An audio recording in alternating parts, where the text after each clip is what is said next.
Sabe aquela ideia de um lugar perfeito, onde não existe sofrimento, onde tudo é harmonia?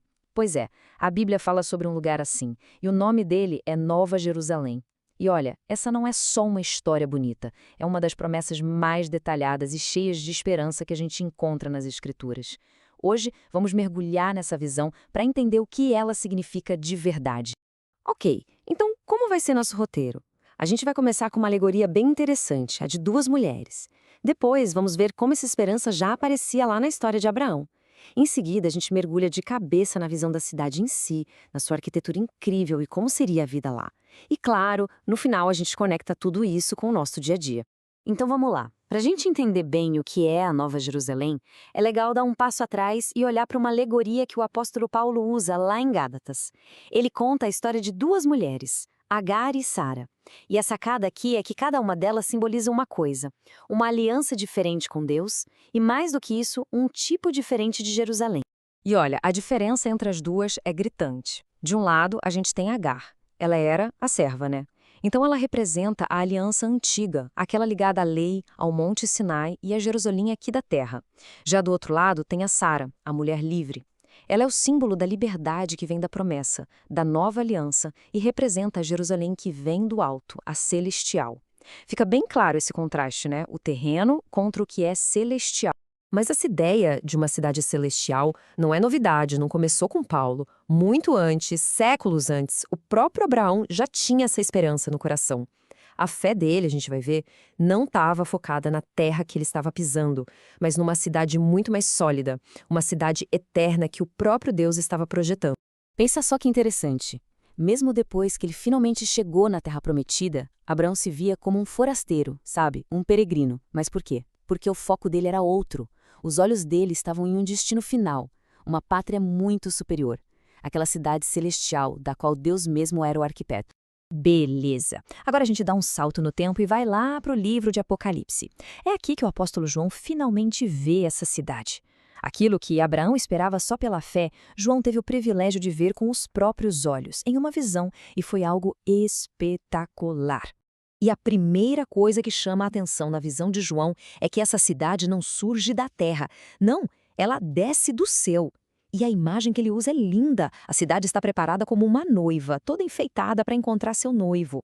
É um símbolo muito forte, né? Representa a igreja, ou seja, todo o povo de Deus, de todos os tempos, finalmente se encontrando com ele em união perfeita.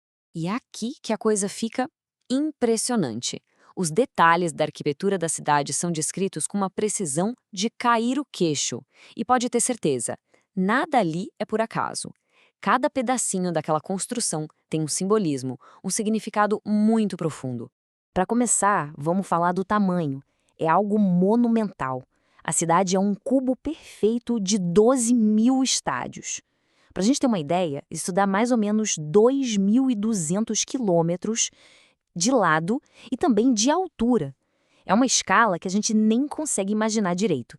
Claramente, isso tudo aponta para a perfeição e para a grandeza de quem a projetou. A própria estrutura da cidade já conta uma história. É uma história de unidade. Olha só, ela tem 12 fundamentos, e neles estão os nomes dos 12 apóstolos, que são a base da nova aliança. E os 12 portões? Neles, os nomes das 12 tribos de Israel, o povo da antiga aliança. Ou seja, o antigo e o novo estão ali, juntos, formando um só lugar, um só lar para todo o povo de Deus. Agora se prepara para ouvir sobre os materiais. É coisa de outro mundo, literalmente. Os alicerces são feitos de todo tipo de pedra preciosa.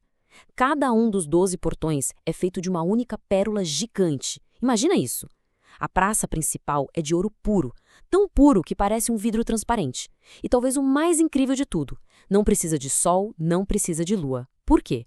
Porque a própria glória de Deus é a luz da cidade. E o Cordeiro, Jesus, é a sua lâmpada. Bom, a arquitetura é fantástica, mas e a vida lá dentro? Afinal, uma cidade é feita de quem mora nela, certo? Então como vai ser o dia a dia nesse lugar? A promessa é de uma vida completamente diferente de tudo que a gente conhece. Uma vida sem dor, sem sofrimento. E aqui vem uma das promessas mais fortes, mais consoladoras de todas. É o fim definitivo do sofrimento. Tenta imaginar. Um lugar onde a morte, o pranto, a dor simplesmente deixam de existir. Acabou. E qual o motivo para tudo isso acabar? A resposta é simples e ao mesmo tempo profunda. É a presença direta de Deus. A imagem dele mesmo limpando cada lágrima dos olhos é o símbolo máximo de cuidado, de intimidade. É o fim de qualquer separação entre ele e a humanidade. A vida nesse lugar também é cheia de símbolos muito fortes. Pensa nisso. Do trono de Deus corre um rio, o rio da água da vida. Nas margens desse rio está a árvore da vida. Sim, aquela mesma lá do Jardim do Éden, agora totalmente restaurada, dando frutos e cura. E por fim, a maldição do pecado, aquela que causou tanto problema, é eliminada para sempre. Certo, tudo isso é uma visão de futuro maravilhosa, magnífica, mas e hoje? O que isso significa para a gente, aqui e agora? De que forma uma promessa tão grande assim sobre o futuro pode mudar a forma como a gente vive o presente?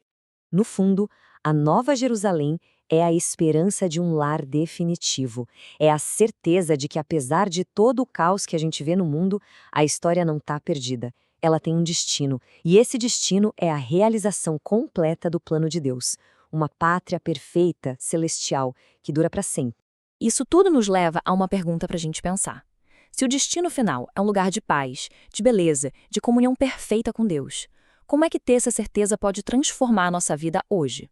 De que maneira essa esperança muda o jeito de encarar as dificuldades, ou até mesmo o jeito de se relacionar com as pessoas aqui e agora?